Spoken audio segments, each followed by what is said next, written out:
Welcome to It's All About the Questions, where learning to ask the right questions can help you achieve lifelong success.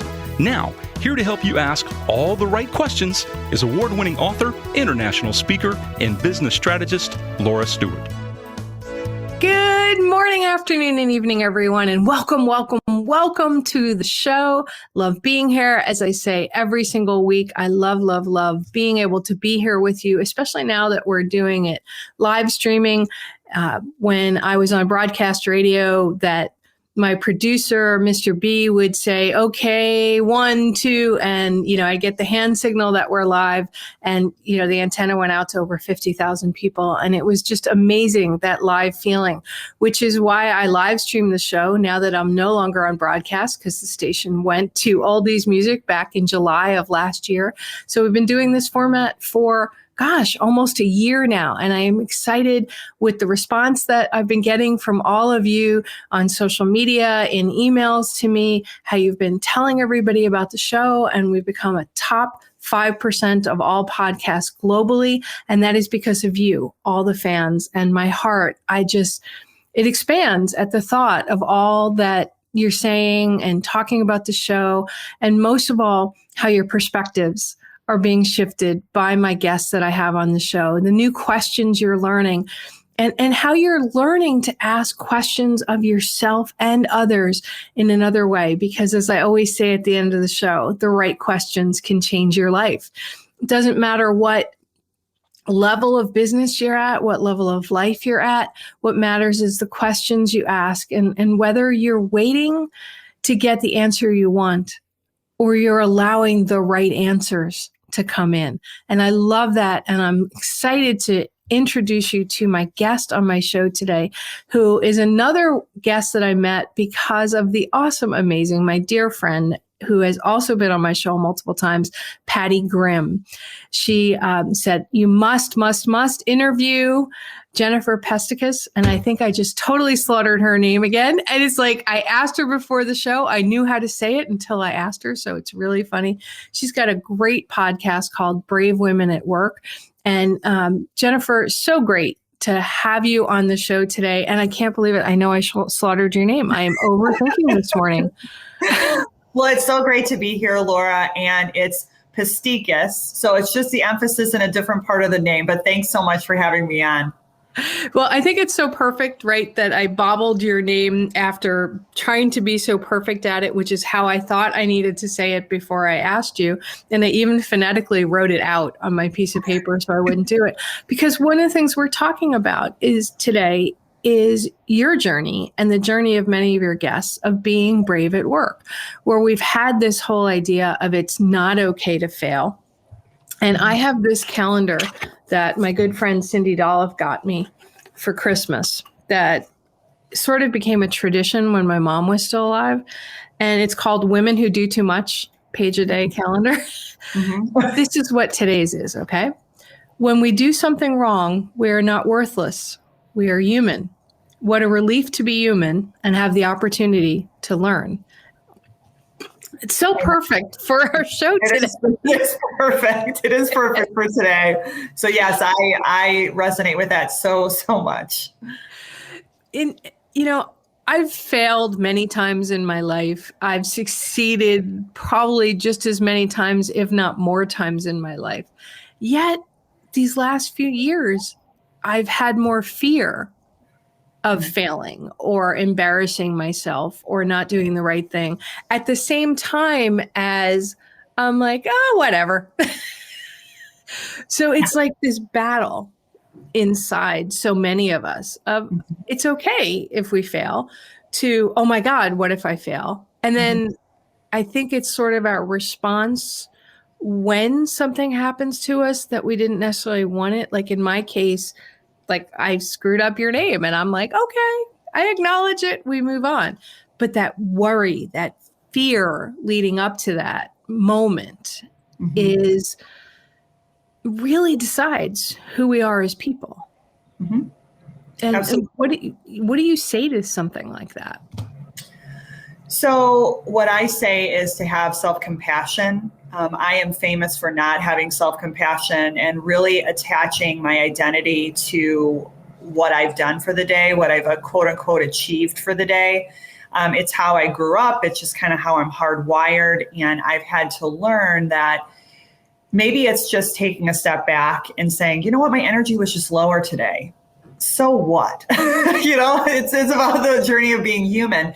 Writing down the three big rocks and taking that into consideration, doing my 3 big rocks or my to-dos. And even if I don't get that done, it's okay. If you're blessed to wake up the next day, then you can tackle it the next day. And I'm not trying to give myself a free pass, but I think that self-compassion is part of that journey. And also being aware, that self-awareness that you might be in a perfectionism spiral. And I think, Laura, you know what I'm talking about, where in your head, those voices come in saying, you're not good enough, you could have done that better. And then you just really start attacking. So that's what I would say to answer that question, is being self-aware and having compassion. And part of my self-awareness as you were talking was I'm dog sitting, and the dog just decided to go ballistic and start barking. This is going to be so perfect, Laura. It's going to be perfect. Oh my God. I'm just like, all right, universe. Okay, God, what are you trying to tell me today? The dog wants to say hi. Hi. What's the dog's name, Laura? The dog's name is Daisy. All right. Hi, Daisy. So, we've gotten it all on the table, all out of the way. We're totally fine. This is perfect. Right. And I'm laughing because when we were setting up the show, before the show started, you have somebody else in your house. And, they came in as you're setting everything up, and you were like, okay, well, don't forget I'm on the show today. And they're like, oh, yeah, okay. And they walked out, and I'm like, okay, well, do you happen to have a headphone or a mic or, headset or a mic, so that just in case they make some noises, we do everything we possibly can, right? To make our situation as perfect as we can be for whatever's going on. And I guess that's where you were just so beautifully and eloquently talking about self-compassion. Like, sometimes there's nothing you can do. It just is what it is. Yeah. You just show up, that's part of it. Just show up imperfectly. And I think especially after this year, I've had meetings where someone's baby is crying in the background or their dog is saying hi. And I think that I've just learned that's being human versus before, the COVID era, as I call it, this COVID period we've been in, it was frowned upon if you had a baby crying. It was almost like you know what? Were they working? Are they not doing what they're supposed to be doing? Now it's just an assumption that it's messy. Life is messy, and we're going to have dogs bark, and we're going to have mics that don't work, and we're just going to have all the things. Yeah. And I mean, I remember there was a time when no woman would appear at work or on a video like this or anything without full makeup, perfect hair, nails done, everything perfect. And now we're seeing that, it's okay to have your hair showing gray. After a year of not being able to get your hair done for so many women, they're just like, well, you know what? It's now acceptable, and I'm okay going gray. So we've had COVID, as you've mentioned, really made us rethink what it means to present ourselves professionally and personally out there to the world. Now, you work corporate, so to speak, right now, right? You're not an entrepreneur. You're what Bob Berg, the author of The Go-Giver and a dear friend of mine, termed to me one day an intrapreneur.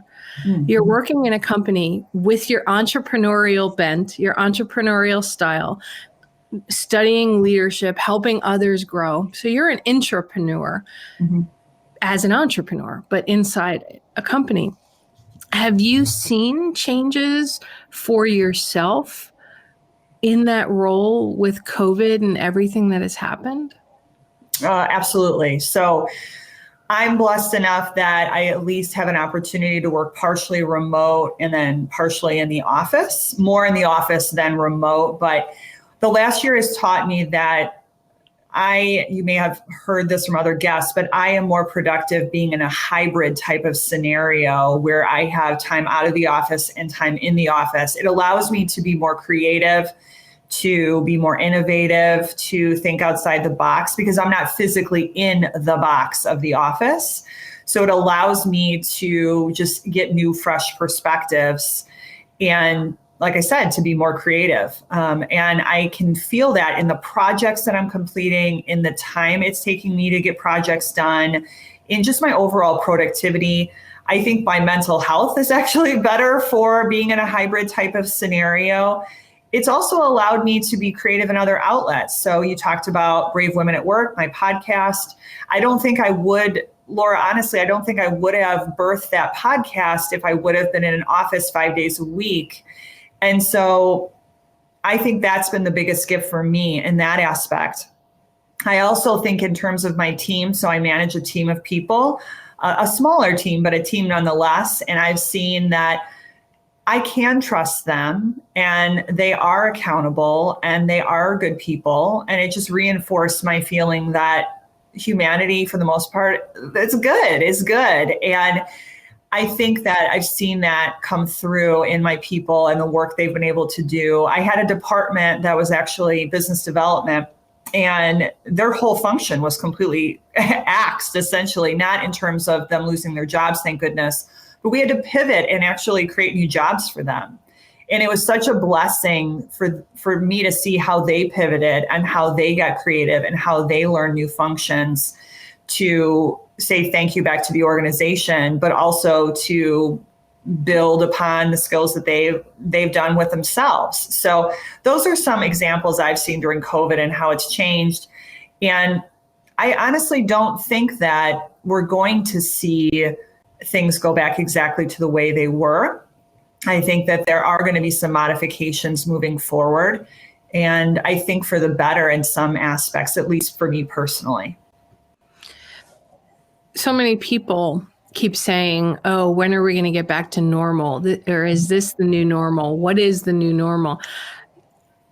Personally, I think wherever you're at that day is normal, right? And to go back to something that was never really moves the world forward, to say, I want what we used to have, because I don't see how you can ever possibly do it.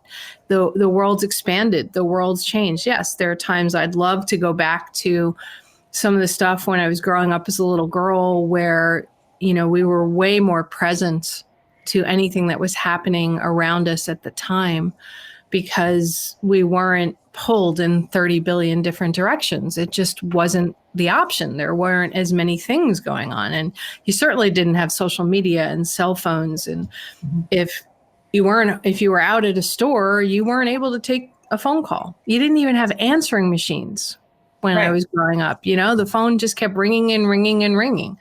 And now it's like we're all afraid to leave the house without our phone, because what if we miss a call? I find that keeps me stuck in worry a lot, because I have my dear aunt and uncle are 94 years old. What if they try to call me and I can't get them? Or what if a friend is hurt that lives alone and they need me, or something like that. So, I listen to what you're saying about how you've done shifts inside your business and whatever this, you don't see us going back to what it was, some sort of hybrid. For you personally, what does that feel like to you?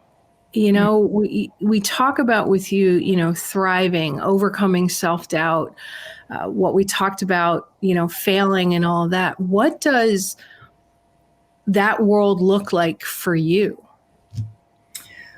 Personally, professionally, or both? Both, I think, is really important for everybody. Sure. So I have 2 children, so I'll start personally. So I've been married for almost 16 years. I think I got that right. Congratulations. Thank you. And I have 2 children. I have a 9-year-old and a 2-year-old girls. So I had struggles also personally during COVID. Daycare closed down, school, remote, all of that. And so that's been interesting. I learned that, number one, I'm stronger than I thought I was. And I think all parents out there that were parenting and teaching last spring especially helping with homework, helping with entirely e-models that you may not be familiar with via tools such as the one we're on today, I think it just shows our resilience and our strength. So I learned a lot about myself during that process. I do plan to send my kids back in the fall.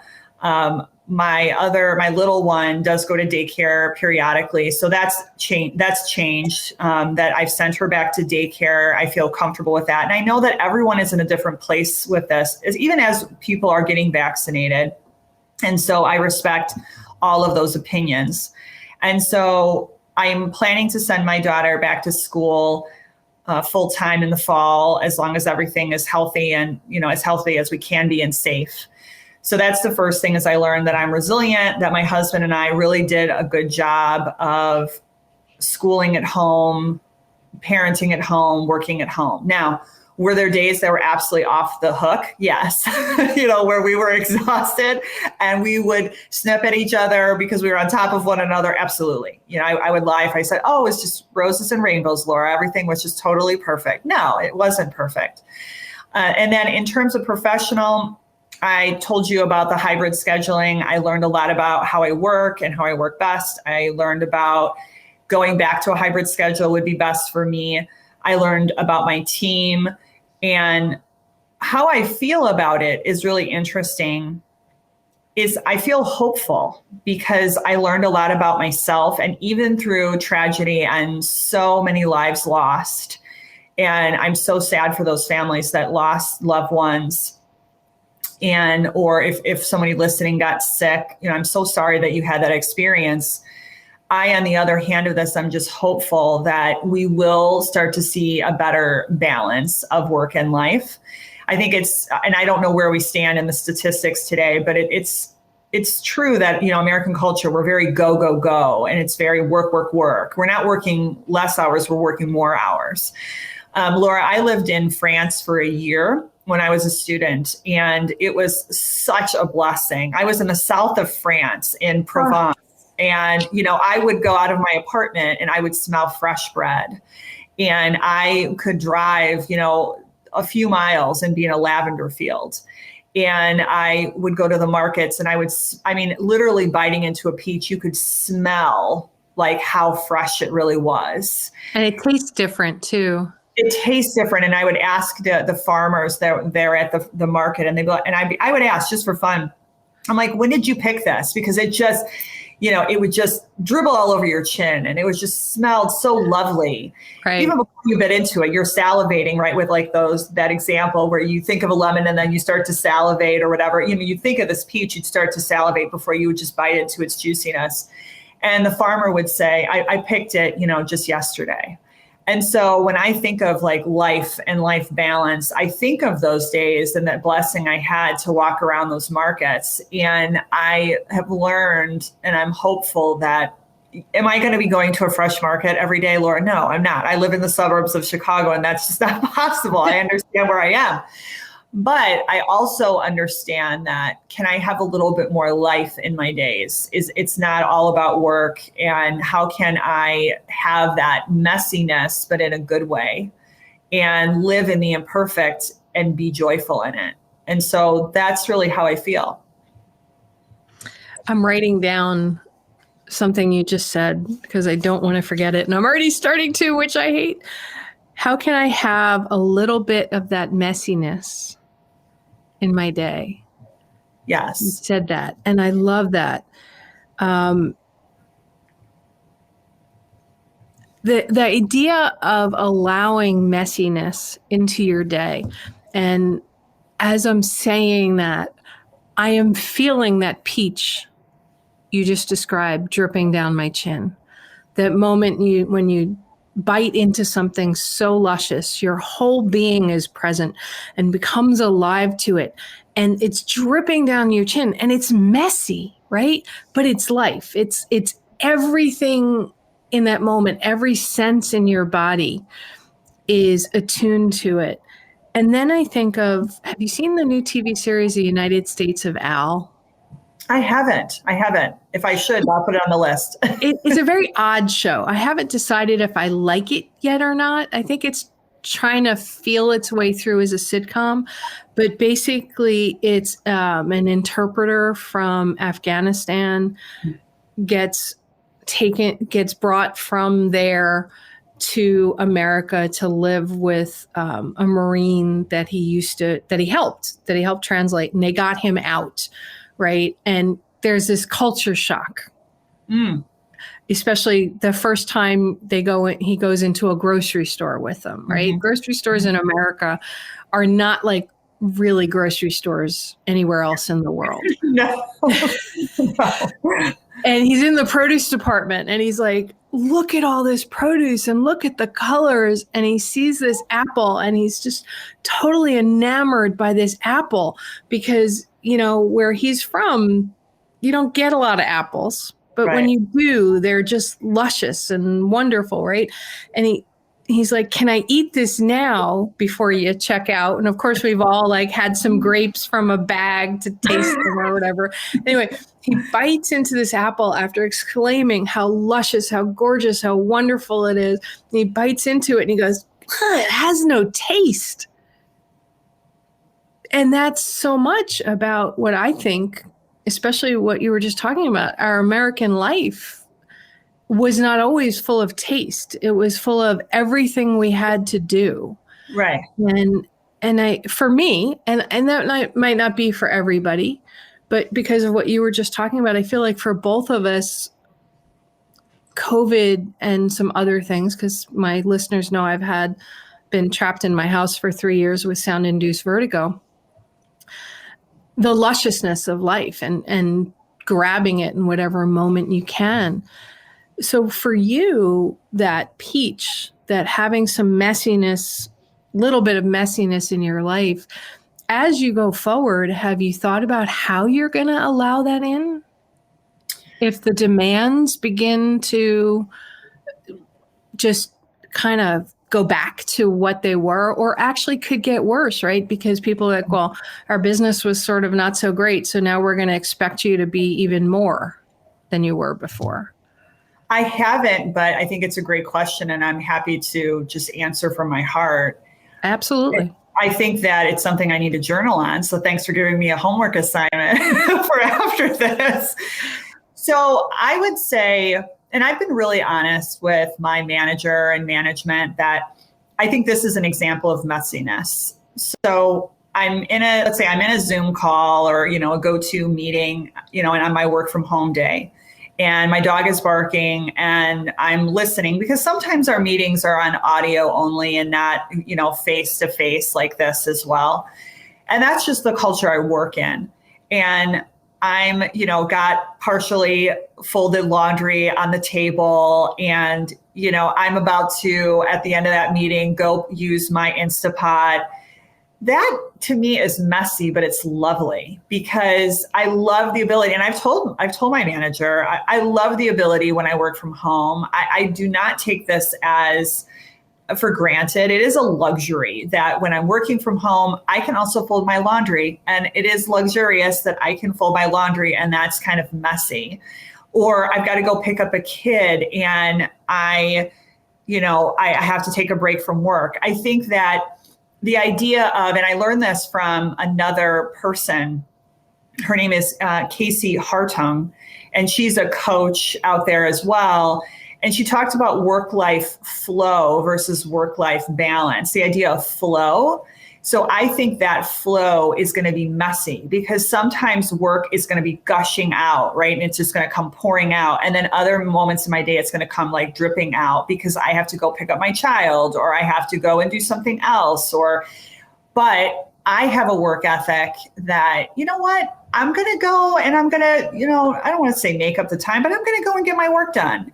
And I like the idea of having that trust relationship with my company to say, you know what, as long as I'm getting that stuff done and I'm being a good producer and I'm doing what I need to be doing, it can be messy in the middle versus pre-COVID, we're sitting in meetings and everything's really structured. So anyone that's listening that's in corporate, it's like, especially in my level. So I'm a senior manager So it's like meeting, structure, and then it's next meeting, structure, and it's structure, structure, structure.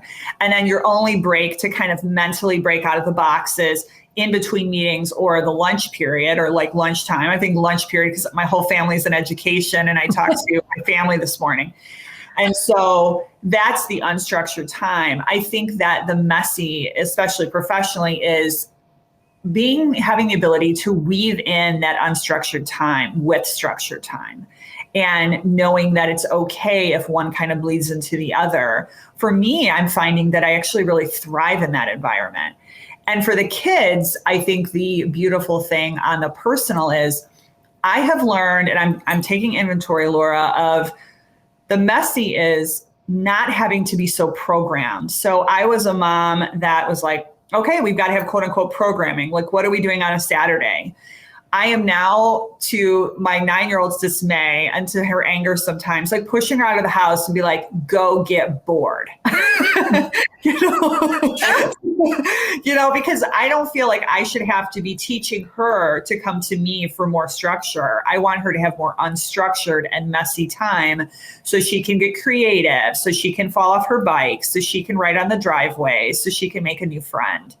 And so that's what I'm feeling right now. I will go back and do my journaling and come back to you, Laura, and tell you if it changes. But that's how I'm feeling right now. Well, as I was listening to you, I had these flashbacks to growing up in the 60s in the Bronx and Yonkers, New York, right?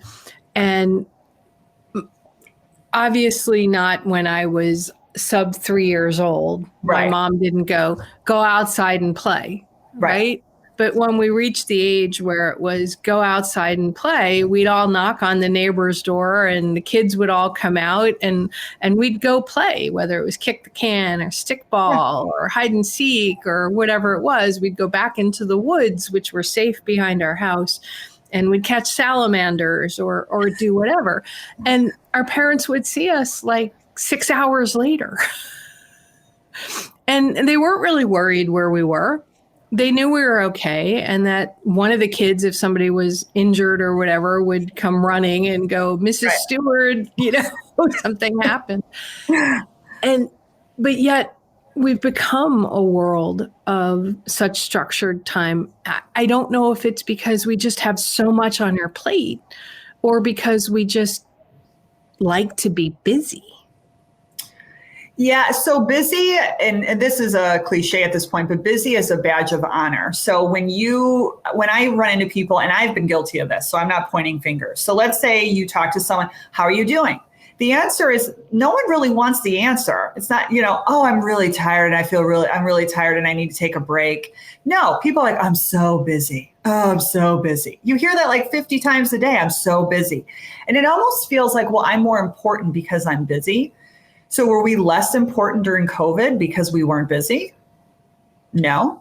We were people moving through a messy experience. And I think that's why we had, and again, I am not a therapist, I am not a doctor, but I think there were so many factors that go into this, but a lot of people lost their purpose because they didn't know what to do when they couldn't do. And when you have to look at yourself and have hard conversations about what you like and you don't like because you can't go to the mall, you can only watch so much Netflix, you can't see your family or friends. That can be hard for people. I've had family members say it was a super hard period for them. I'm not discounting that, but I think it also was a beautiful pause for many people to say, how do I want my messy life? How do I want my life to look like? Okay, and we lost you, Jen. The last word I heard you say is, what do I want my messy life to? And then you died. So that's what happens with live, everybody. Sometimes somebody's internet drops and we have blips and we can see that Jen's lovely face is frozen in a position. And I'm really loving this conversation. Hopefully Jen can hear us right now. Oh, nope, she's definitely dropped off with her internet. And here she is coming back. So come on back in, Jen. Hi. Sorry about that. I'm still not seeing you in. Oh. So there's still an issue with your internet. We'll try this again to bring Jen back in. and she's still got some issues there, but that's okay. That's the beauty of live. So I'd like everybody to think about, while we're waiting for Jen to come back in, this idea of messiness. Is there a part of this messiness that's happened for you during COVID that you would like to continue? Jen talked about journaling for herself. I would love it if you would post to social media, anywhere on any of the social platforms, LinkedIn, on Twitter, on Facebook. Most of my pages are at the Laura Stewart, and there she is. So I would love for everybody to post what part of messiness that has happened throughout COVID for you that you would love to see continue. And maybe what parts you would like not to see continue, because those are things to also look at. So Jen, welcome back. Hi, can you hear me? I can hear you now. So Okay. Last thing we heard was you were talking about things that you plan with the messiness and things you can't plan. So why don't you pick up from there? Sure. So I was just saying that I think that I welcome everyone listening. It went right to what you were saying, Laura, about making a list of mental or on paper of what you want to carry forward and what you don't want to carry forward. And that this period, although it was just really difficult for everyone, it was a great opportunity to take stock of what you want and what you don't want. Because like many people listening, I was go, go, go, go, go. Kids were in activities and swim lessons and theater, and I was working in the office full time, and it was just automatic. It was like reflexive. I didn't even think about it. This was just the way life was. And now I think this gave us an opportunity, the great pause, to say, do I really want life to be like that on the other side? And putting some personal boundaries so that you can keep a little bit of sanity, a little bit more happiness, a little bit more of eating that peach, I guess, a little bit of more of the juiciness of your life in your life. Yeah, I was talking to a good friend of mine in Seattle, and her granddaughter loves ballet and loves dance. Mm-hmm. I mean, this girl is amazing at it and would just dance all day long. And she's not quite 12 years old. And during COVID, her in-person multi-hour ballet classes couldn't happen. So they were doing them via Zoom. And I love that she just started classes again, and she's so excited about it. But I also have other friends who their grandkids or their daughters or their sons are like, I never really liked it anyway. Mm-hmm. So can I do more of this instead of more of that? They just sort of got caught up in well, this is what we do. We have 3 things after school, and these kids have discovered whole other areas of their life, as have their parents. My cousin has, I think, redone her entire house. I think she's just insane what she's done. She's a teacher, a science and math teacher. She's learned to crochet. She's made T-shirts for people and different things for people. And this whole other massively creative side of her has come out. And I feel like she's blossomed in a whole other way. Now, what she takes from it, I don't know, but she's still teaching and doing all those other things that she was doing. But she got to explore some other sides of her, as you were talking about, the creativity and just opening up this space. And I have other friends that just really realized how exhausted they were. Mm-hmm. Mm-hmm. They're single like me, and they had so much going on, and a lot of areas of their life just sort of hit the pause button. And when it all stopped, they stopped, and they said, I can't get up off the couch. Mm-hmm. I just want to watch Netflix or Amazon Prime or Disney Plus all day long. I want to read this stack of books. And it's like their physical body crashed. Mm-hmm. It wasn't running on adrenaline anymore. Mm-hmm. So what do you say, Jen, from your experience, with your show, Brave Women at Work, your experience as a mom, leading a team at work? What do you say to that? Some of these people are like, I'm a super high achiever and all of a sudden I can't get up. Well, I will say that's okay. And I would give yourself some time and grace to take a rest. And does that mean that you're going to be on the couch for the next year? Hopefully not. But does that mean that you need to take stock after hearing this, listening to this, maybe doing some self-reflection on what you do and don't want to do going forward? Yes. And I think it's interesting. I've asked myself, when was the last time that I scheduled something just fun? Or when was the last time I scheduled just to rest? I don't put rest on my calendar. I just collapse into bed. That's how a lot of moms are. We just kind of go into bed and then all of a sudden it's lights out and it's, it's the next morning you start all over again. But I would tell that person that your body is telling you something, and our bodies are innately divine and amazing. And if you need rest, then you need to listen to that, or that's the path to illness. And I did not do that for a long time. And in 2019, I went through burnout. So pre-COVID, I went through burnout. So I've done that. You did it then. I was like, check. Yeah, I've done that. And it's not fun. And it takes a long time to heal from. And you have to befriend your body again and listen to your intuition and listen to your gut and what your body's signals are saying. So I would say, listen to your signals, make time for rest, and also make sure that in between the work that you're making time for fun. You mentioned boxes checked. Yeah. And making time for fun. Let's explore into that a little bit. Mm-hmm. What do you mean by checking the boxes? How did it relate to your life? And how has the awareness that you were checking boxes, because it sounds like you became aware that you're checking boxes like, okay, I've accomplished this. That was on my to-do list for my life. I've accomplished this.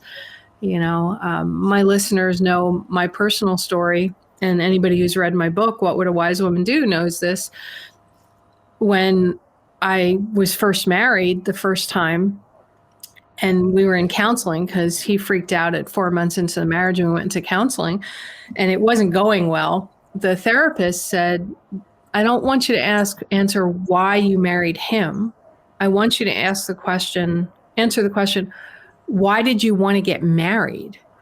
And after asking myself why 5 times, I got to the answer of because I hadn't checked that box yet. I was highly successful. I owned my own house. I was on boards of charities. I had money in the bank. I had lots of good friends, but I was approaching 30 and had never been married. And he asked, so it's like, okay, I need to check this box. Those are not the right reasons to get married, but I wasn't aware of them. Right. When I was going through it. So what are your thoughts on that? Oh, yeah. I mean, not on the marriage side. I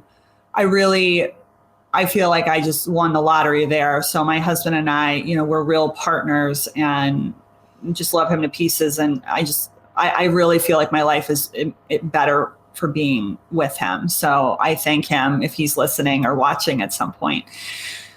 In terms of other boxes, yes, to all of the other boxes. So what are some of those boxes? So I grew up as a kid as a perfectionist.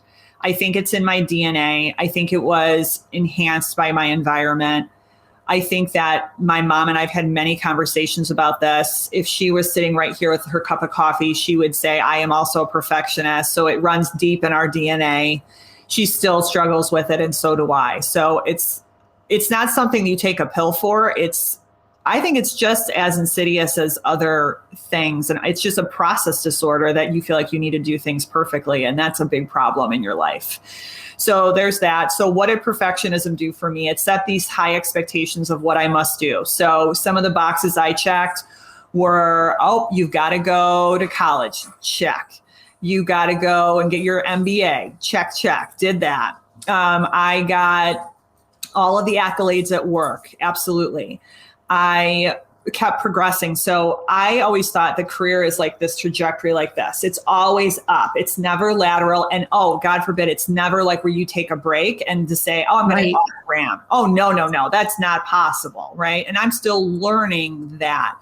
I'm sad to admit this, but, mothers, and this was before I was a mother. Now I totally get it. Any mom who's listening, I get it. Someone that would off ramp because they wanted to take care of their kids. I was like, I don't understand that. Well, I didn't understand that because I didn't have kids. Then you have kids and you're like, oh, I get this now, because your heart is living outside your body and you want to spend as much time with your heart and your multiple hearts, if you have multiple children, as possible. So I would say definitely all the career stuff, all the education stuff. I even will admit that after having children, I don't think that was a box check. I wanted, after my husband and I married, we were married a long time. I was scared to have kids because I was like, how is this going to mess with my ambition and my career and all this kind of stuff? But where I really struggled is I ended up getting postpartum anxiety after my first daughter was born. Oh, wow. And I had it for 2 years, completely unknowing. So it was just, I never got, medication. I never went into therapy. And I muscled through it, not knowing. And so all of those things, I think, were signs. Again, the body knows the signs that I was doing something that wasn't really filling my heart, or that I needed some support, or I needed rest, all of the things. And so it took some deep thought after the big burnout of 2019 to understand and get realization and say, you know what? I am checking some boxes, and how can I be happier? How can I not feel empty after accomplishing something? So I've actually talked to a couple happiness coaches. There's actual happiness coaches out there. Really? Yes. And I'll mention a name. I had her on my podcast. Her name is Barbara Leggett, and she's out of New York. And she studied at one of the Harvard happiness schools. And it's one of the most popular classes, she told me, at Harvard, is the study of happiness. Yeah, and it's a free course too. It's a free online course. Yes. And Laura, by the way, my dog is now with us, and he's going to start to bark. So, okay, cool. All right. So we're all even now, just so you're aware. So the long and short of it is I learned from Barbara on the show and during that day that there's a happiness set point, and you can flex your happiness set point, that you actually have. You can actually work on your happiness. And what I've learned is, looking back, checking the boxes, when I was just on the achievement hamster wheel and kind of the achievement treadmill, a telltale sign that I completely blew off or was unaware of is that I would achieve something, let's say get the MBA or get whatever degree or the next certification or the next job. And I would have this like momentary blip, like it'd be like, boop. And then after that, it'd be like the same. Make more money, it'd be like, oh, okay, a little bit more. Okay, a little more happy, right? And then it'd be the same. And what I'm learning now is that to really be happy, you've got to find stuff that's going to really drive deep and go into that joy area of you. You really drive into what is your passion, what is the thing. And so that's what I'm seeking right now, is not just to check the boxes because it's the right thing to do. It's to check the boxes because it makes me happy, or to say, forget about the boxes. Like, who cares about the boxes? Make new boxes. And so it's, when I talk to family or friends or even my husband, and I'm like, let's make new boxes. How do we want our summer to look? How do we want our kids' school experience to look? I'm definitely way more out of the box mentally now than I was before. I love that. Who cares about the boxes? Make new boxes. That's like the perfect tweet. And I heard the dog bark in the background, so thank you. This idea of boxes. I mean, we talked about you being an intrapreneur at work, where somehow you're bringing this love of coaching other people, of helping other people, about doing your podcast, Brave Women at Work, into your daily life. It's like, well, why did these two worlds have to be separate? Why can't they be merged in somehow? Mm-hmm. I think COVID really has blurred the walls of the boxes and made those boxes. And for those of you who are not watching the video, I'm taking my hands and I'm moving them in and taking like two separate things and intertwining my fingers, because those walls have really blurred between these individual boxes. And you talked earlier about how, you don't want it to go purely back to the way it was or purely to the way it is. You want some sort of hybrid-like kind of thing where we've got new boxes. Is there one new box that you've really thought about lately for you and your family? Yes. So there is one new box that I'm thinking about a lot. So one of the things that we were blessed. So before we moved to our new house about 4 years ago, we lived in a duplex complex. And when you're in like a duplex complex or townhomes, it's more transient. So families might be coming in and out. It might be more of a starter, at least in my area, that's how it is. Not a lot of kids in the neighborhood. And so my daughter was about 4 or so when we moved out there. And I just prayed. I was like, oh, I really want to make sure that my daughter has some friends in the neighborhood. So going back to, what you were talking about in your childhood, getting out there and having fun with the neighborhood kids, there's nothing like that, right? Just building those hopefully lifelong friendships of like, I knew her when she was little and we played in our neighborhood. How fun is that? Right. And so it's come to pass. And my daughter, my 9-year-old, actually there's like a posse of them now. And they go outside after school and, there's like 5 or 6 of them and they're like, fighting together. And, they have fights and then they, play hopscotch and, they're playing dolls and, all of the fun stuff. They're running in sprinklers. And I'm just like, these are precious memories. And so one of the boxes that I'm talking to my husband about right now is in the fall. My husband and I, we traditionally get home around both of us get home around 6 o'clock. Well, that's not really great for building those relationships because a lot of those girls actually are home right after school. So like 3:30 or so. And so I'm now starting to wonder, do I really want my daughter in aftercare 5 days a week? That's a long day for her. So she's in school from 8 to 3 or so. Then she's in aftercare from 3:30 to 6 p.m. That's a long, long day for a 10-year-old or any kid. And I'm not here to shame anyone. If that's your story and you've got to have kids in aftercare, then I say more power because I've done it for years. I'm just now thinking differently to say, do I really want that? And my husband has some flexibility in his schedule moving forward and in his business. His corporation's giving him a little bit more choice going forward of how he'll structure his schedule. And so I'm now thinking, okay, can we have our daughter home at right after school, like a few days a week, so she can maintain those friendships and she can go outside and run in the sprinkler and play in the leaves and build snowmen and that kind of stuff. So that would have been a box I didn't even know existed a year ago or 2 years ago. And now it's becoming a whole new thing that I'm thinking about. And that reminds me of my childhood, right? We did have after school programs or we did ballet or Girl Scouts or brownies or whatever. But now you've got this soccer and this class and that class and the parents are running them back and forth. And I think some of the kids don't even want all of that. But then I started thinking as you were talking about the people that don't even have that option, right? They're maybe single parents.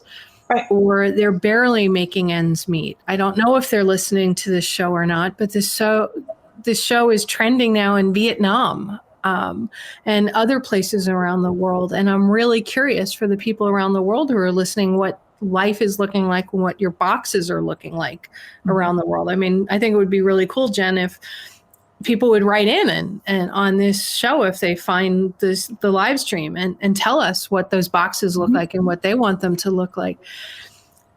What would be your word of advice to somebody who feels trapped inside of a box and can't even begin to see, and maybe COVID exacerbated that box for them and made them feel even more trapped versus some people who, like yourself, are seeing more happiness or some more light inside their boxes, the blurring of it.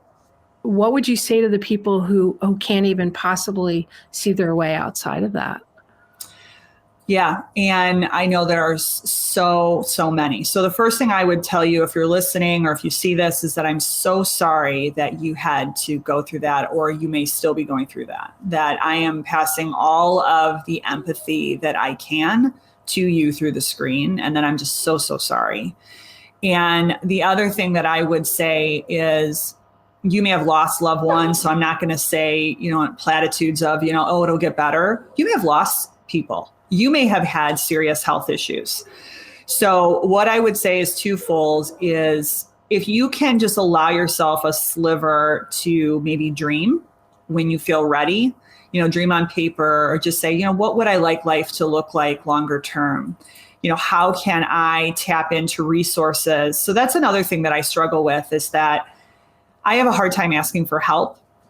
And so I think that asking for help, if you have help around you, if you're a single parent, it takes a village. And so if you have friends, ask for help. If you have family by you, ask for help if you can get the help that you need, because you may have had to take on a different job. You may have had to take on a second job. You may have a completely different schedule now than you did before. I don't know what your situation is, but I would do two things. Number one, I would really reflect and think about how you want life to change moving forward, and to ask for help wherever you can get it in the interim until you can make those changes. And I also, there's my dog again. And I would also just say that the last piece is giving yourself the time, and I've used the word grace, the runway, because you may have to be rebuilding a career.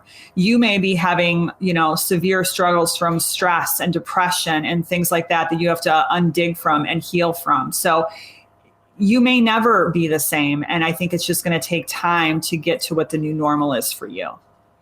I love that. That's really beautiful. And it's so true. We're all at different points in our life, and we all went through COVID in our own way. And I know I have compared myself to my cousin, who's been ridiculously productive, and, we did every room in our house and learned new skills, at least 5 new skills that I can think of that my cousin has learned. Friends who, are baking their own bread and making these gourmet meals. And I didn't have that experience through COVID. But for me, COVID was just another year of being alone, in my house, right? So I love that you talked about we're having our own experience and finding our own way through it and giving ourselves grace. And I just think that was so beautiful, that self-compassion you talked about at the very, very beginning of the show. I want to mention your podcast again, Brave Women at Work. What made you start that particular podcast, that title of the show?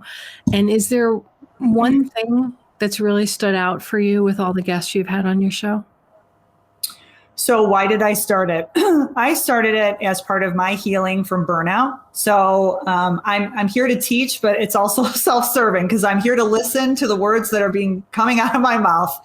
So that's why I always felt like I missed the boat for some reason. So my mom's a teacher, my brother's a teacher, my sister-in-law, my aunt, my uncle, my dad. I mean, everyone in my family is or was a teacher. And so I asked my mom many, many times, I'm like, Mom, did I miss the boat? Should I have been a high school teacher? And she's like, absolutely not, Jen. She just said, based on your personality, that would be a no-go.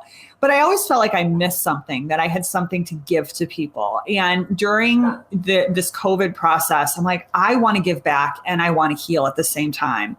And I always loved listening to podcasts. And I was a guest on a few podcasts with coaches and other trainers and things. And then the hour would come up and I would be like, oh, and I didn't realize how much I loved it. And so I just decided imperfectly, messily, that I was going to start my own show.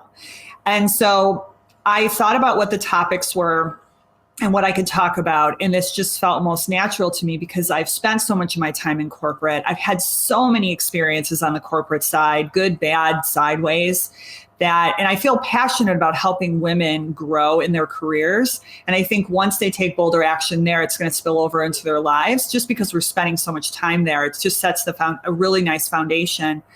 And I also knew that I struggled with mindset and that I was healing that, and that mindset was a huge part of it too. So with that, I started Brave Women at Work to give women two things: not only tips on how they can improve their mindset, but also real world stories and examples and tips of how they could go get a job, how they could interview better, how they could ask for something in a meeting, how they could pitch better. So I give a combination of both of those. So I'm hoping I'm answering your first question. You are. The second question was, what stands out for me? Wow, so that's a really good question. So let me think about that for a second. I think the one right now that's coming off the top of my head is, well, there's two of them. Number one, Casey Hartung, that I already mentioned, the idea of work-life flow. I love that concept.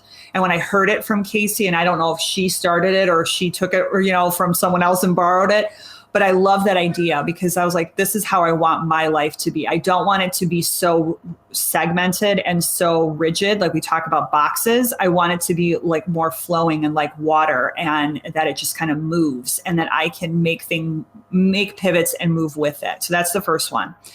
The second one is during COVID. So here's the skill I picked up beyond podcasting, Laura, is minimalism.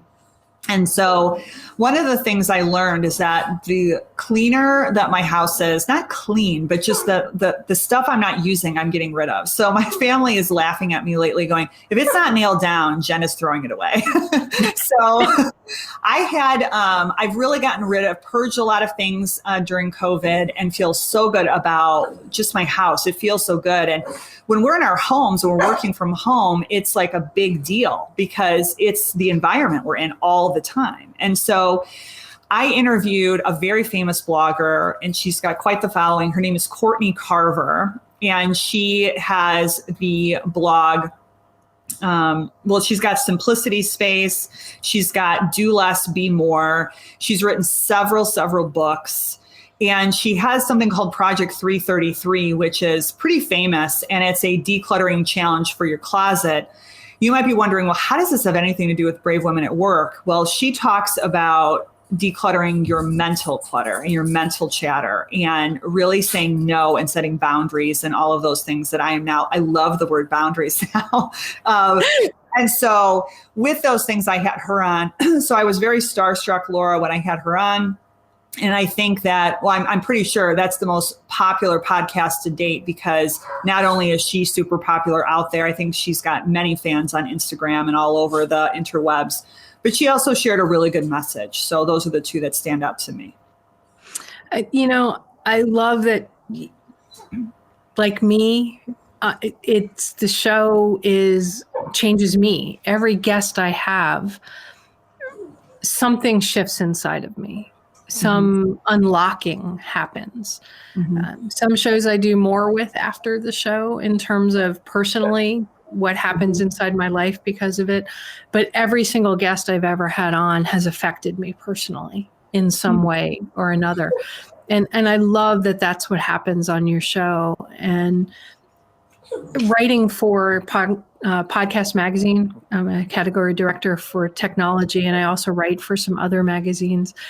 To me, that's the sign of an incredible host, is that you're being vulnerable while asking the questions and learning whatever you're learning from your guest. I think that really comes through. At least I hope that comes through from when I'm hosting my own show for 6 years now, 7 years total, but I had a different show beyond that. So I love that about you. And that's what I love about your show. I mean, when I listen to your show, I'm like, this is a really great show with a lot of wonderful stuff. So why don't we share how people can find your show, how they can reach out to you? Maybe they need a little help with their own boxes and trying to figure them out, or the idea of bringing some messiness into their life, or just being okay with some messiness in their life. How do they reach you, and how do they find your show? Sure. So thank you again, Laura, for having me on. This was so wonderful. So the Brave Women at Work show is on iTunes. So it's in Apple Podcasts, it's in Spotify and Stitcher. So you can find it on those three platforms. I also have a website, bravewomenatwork.com, so they can find the historical shows and the most current show there. And I would love to hear from anyone. Leave a rating and review right on Apple Podcasts. And then finally, I just started a free private Facebook community for all Brave Women at Work listeners. So join me there in that conversation. And then you can always find me on LinkedIn as well. So if you want to connect me there, I'm pretty active on LinkedIn. Is this the site for your show? Yes. Yep. Okay. Does that also have links to your Facebook group that people can find there? Yes, it does. Mm-hmm. Okay, great. So everybody can go to bravewomenatwork.com. They can reach out to you there as well and on LinkedIn, and they can find the link to the Facebook group there. I love the work that you're doing, Jennifer. I'm so glad you were on the show today. And I want to give a shout out again to Patty Grimm for introducing us, because I mean, your message is so powerful. Your story is so powerful. It's not just your message, it's your story, it's your life that you've lived. And I think it's hilarious that throughout the show, we've both had these blips of messiness in our life. You know, your internet left. I got a dog barking. You know, yeah. I started playing the opening for my show without making the stream live. I mean, it's just, it is what it is. We have to run with it. We have to roll with it.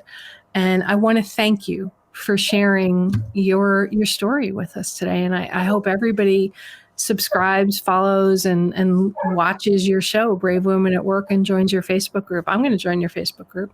Thank you. Thank you, Laura. And thank you so much again. It's been such a pleasure to talk with you today. It's been awesome. Can't wait I have so many social media little things I want to send out there from the show today. So thank you. No problem. All right, everybody.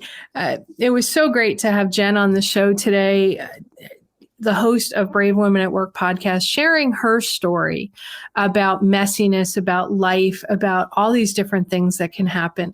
And you know that I share all the messiness of my own life, my own business, everything on this show. But I am just so honored that I'm able to bring these kind of guests to you each week. I would love it if you would rate and review the show, if you would share the show with all of your listeners. And please, as I asked, during the show today, post up, let us know, let me know, let Jen know what boxes you think you want to blur the lines to or get rid of completely, what messiness that has started to come into your life you want to keep or you don't want to keep. We're here to help. And remember, at the end of the day, the right questions can change your life. So what are you asking today? Have a great day, everyone. You've been listening to It's All About the Questions, starring Laura Stewart. Connect with Laura at it'sallaboutthequestions.com and download a free workbook that will help you ask better questions starting today.